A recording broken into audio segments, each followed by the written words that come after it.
साध्यं साधनं यस्य राधा मंत्रो राधा मंत्रदात्री च राधा सर्वं राधा जीवनं यस्य राधा राधा राधा वाचिकीं तस्य शेषम। बोलो सर्वेश्वरी राधा रानी की जय।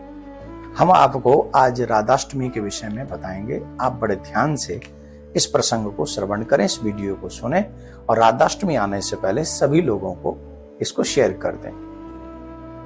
सोनकादिक ऋषियों ने एक बार सूत जी महाराज से एक प्रश्न किया कि संसार के घोर से घोर पापी व्यक्ति का कल्याण कौन से व्रत के करने से हो जाता है। तो सूत जी महाराज कहते हैं, जो प्रश्न आप कर रहे हो यही प्रश्न एक बार देवर्षि नारद ने ब्रह्मा जी से किया था। और ब्रह्मा जी ने कहा था, हे नारद, जो मनुष्य राधाष्टमी का व्रत करता है, जो शुक्ल पक्ष भादों के महीने में शुक्ल पक्ष की अष्टमी आती है, जिसे हम राधाष्टमी के नाम से जानते हैं, जो मनुष्य इस व्रत को करता है वो बड़े से बड़े पाप का नाश कर लेता है। आप जानते हैं इसका महत्व क्या है?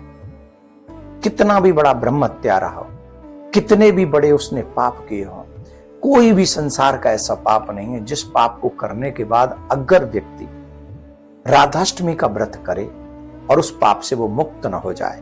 इसमें एक प्रश्न ये और जुड़ा था कि जो चाहते हैं कि नित्य निवास गोलोक मिले, जो व्यक्ति संसार में मनुष्य बनकर आए हैं और वो चाहते हैं कि मरने के बाद दोबारा वापस इस पृथ्वी पर ना आया जाए, ऐसा कोई उपाय बताइए। तो ब्रह्मा जी ने कहा, हे नारद, ऐसे मनुष्य को जो गोलोक धाम की प्राप्ति चाहते हैं उन्हें राधाष्टमी का व्रत अवश्य करना चाहिए। राधाष्टमी का व्रत करने से युगल सरकार प्रसन्न होते हैं, प्रिया प्रीतम प्रसन्न होते हैं और उसके एक पीढ़ी नहीं अनंत पीढ़ियां तर, मतलब कई पीढ़ियां तर जाती हैं। वो कई एकादशियों का फल राधाष्टमी के व्रत के फल में उसकी बराबरी नहीं कर सकता एक राधाष्टमी का व्रत।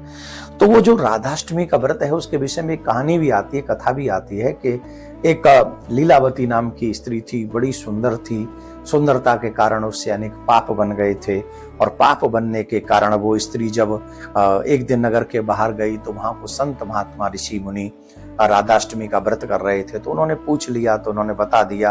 तो जब वो बताया तो बड़े बड़े पाप जब बताया कि इस व्रत से नष्ट हो जाते हैं, तो उस दिन उसने कुछ खाया नहीं था।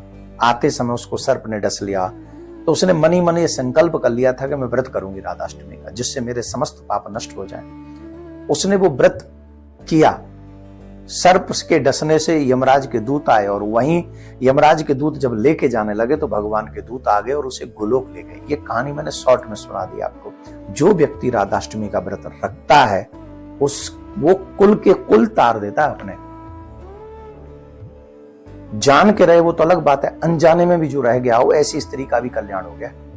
तो आप सबसे निवेदन है, सर्वेश्वरी राधा रानी को प्रसन्न कीजिए, ये व्रत कीजिए और जो ये व्रत करते हैं उन्हें निश्चित